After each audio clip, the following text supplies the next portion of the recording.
There's a vast underground world in Sweetwater County's Trona mine, which has more roads than San Francisco. Sinks Canyon is the first designated international dark sky park in the state.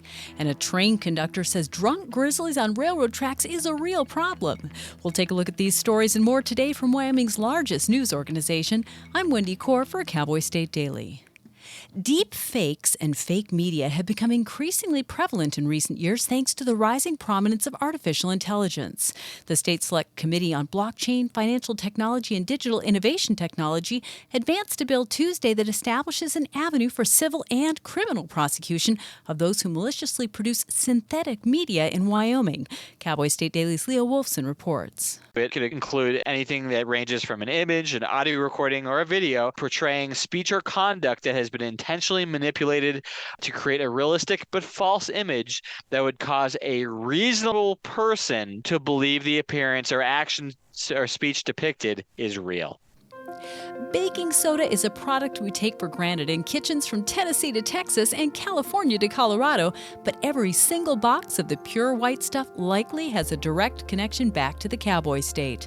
The largest known deposit of trona in the entire world is in Sweetwater County, and Cowboy State Daily's Renee Jean toured the Genesis Alkali Trona plant to explore the vast underground world. It's as big as San Francisco under there.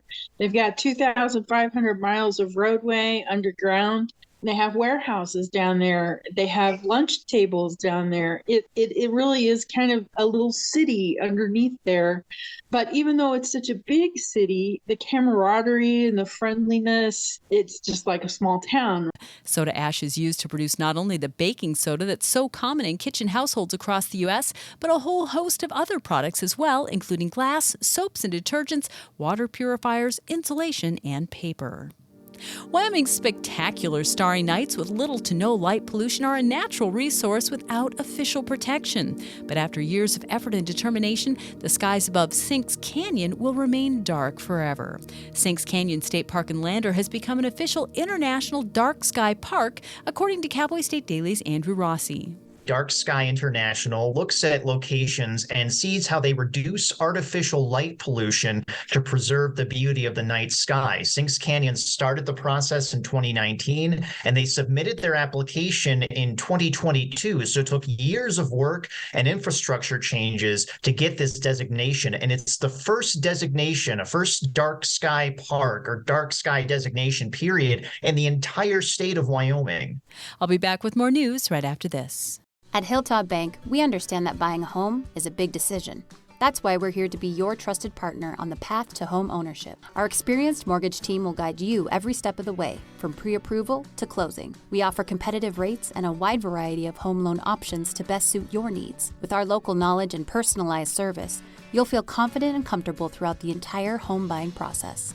Contact us today to start your journey toward home ownership. Hilltop Bank, member FDIC, equal housing lender.